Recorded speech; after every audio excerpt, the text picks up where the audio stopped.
আমি বিদেশ থেকে আসার পরে আমার মা একটা মেয়ের ছবি আমাকে দেখালো।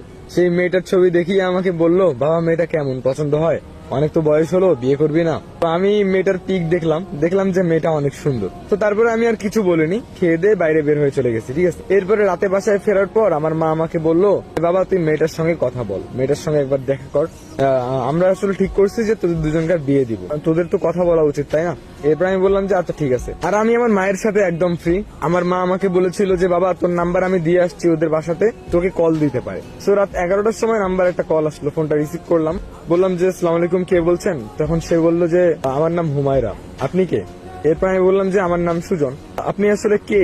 তখন বললো যে আপনার সাথে আমার বিয়ে ঠিক, আর আমাকেই চিনতে পারছেন না এখনই?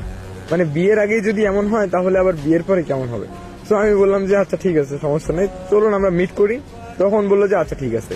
তার 3 দিন পর আমরা দেখা করার প্ল্যান করলাম, ঠিক আছে। আমরা একটা রেস্টুরেন্টের মধ্যে দেখা করলাম। দেখা করার পর আমি তাকে প্রথমত জিজ্ঞেস করেছিলাম যে আপনার কি ভয়ঙ্কর কোনো অতীত আছে নাকি? তখন সে বলছিল না না, আমার কোনো ভয়ঙ্কর অতীত কিচ্ছু নাই, আমার কোনো ভালোবাসা হয়নি কখনো, আমি কখনো প্রেম করি নাই। ভাই দাদা আপনি তো বিদেশে ছিলেন, বিদেশের কোনো মেয়েটাকে পটাইছেন নাকি আবার?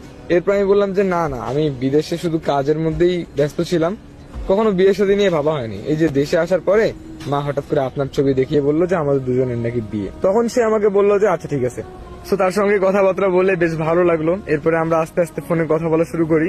প্রায় বিয়ের আগেই না আমাদের একটা রিলেশন তৈরি হয়ে যায়, ঠিক আছে। তারপরে ফ্যামিলি থেকে আমাদের বিয়ে দেওয়া হলো। তাকে আমি সবকিছু দিছি, তার জীবনে যা যা চাই আমি সবকিছু দিছি। আর হ্যাঁ, আমি বিয়ে করছি কোনো ডিমান্ড ছাড়াই, আমি 1 টাকাও ডিমান্ড নেই নাই। এরপরে আমি তাকে বাহিরে নিয়ে যাই, মালয়েশিয়ায় নিয়ে যাই। এরপরে ওখানে আমরা 1 বছর থাকি। 1 বছর থাকার পর সে হঠাৎ করে আমাকে বললো যে আমার না মানে এখানে ভালো লাগতেছে না, চলো আমরা দেশে যাই, তোমাকে এখানে থাকতে হবে না, তুমি দেশেই কোনো কিছু একটা করো।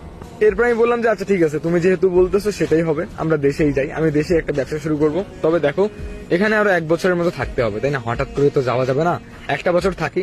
তখন সে আমাকে বললো, দেখো আমার এখানে একদম ভালো লাগে না, তুমি সকালে একদম বেরিয়ে যাও, আসো রাতে, ঠিক মতো তুমি বাসাতেও থাকো না, আমার একা একা ভালো লাগে না, প্লিজ। এরপর আমি তাকে বলেছিলাম বেবি নেওয়ার কথা। তখন সে বলেছিল না না, এখন বেবি নিতে পারবো না, আমি দেশে যাই, হ্যাঁ প্লিজ, আমি মা বাবার সঙ্গে থাকবো, তুমি কাজটা শেষ করে তাড়াতাড়ি ফিরে এসো প্লিজ, আমাকে প্লিজ বাসায় রেখে এসো। সো আমিও ভাবলাম যে আসলেই মানে যে মেয়েটা কখনো বিদেশে থাকে নাই, তাকে আমি বিয়ে করে বিদেশে নিয়ে আসছি, আর আমি সবসময় কাজে কামে ব্যস্ত থাকি, সে অলওয়েজ মানে বোরিং ফিল করে, আর বাইরে কাউকে চেনেও না, জানেও না। সো আমি প্ল্যান করলাম যে তাকে আমি দেশেই রেখে আসবো, 1 বছর পর আমি দেশে চলে গিয়ে ব্যবসা একটা শুরু করবো, ঠিক আছে। তো আমার এক মামা ছিল বিদেশে, তার সাথে আমি পাঠিয়ে দিয়েছিলাম তাকে, মানে বাংলাদেশে। তো যখন সে বাংলাদেশে গেল, বাংলাদেশে যাওয়ার পর আমি তাকে কলে পাচ্ছিলাম না, মানে আমার টেনশন হতে লাগলো যে একটা মানুষ গেল, কোনো খোঁজ খবর নাই, হোয়াটসঅ্যাপ কোথাও অ্যাক্টিভ নাই, মানে একে আমি পাচ্ছি না।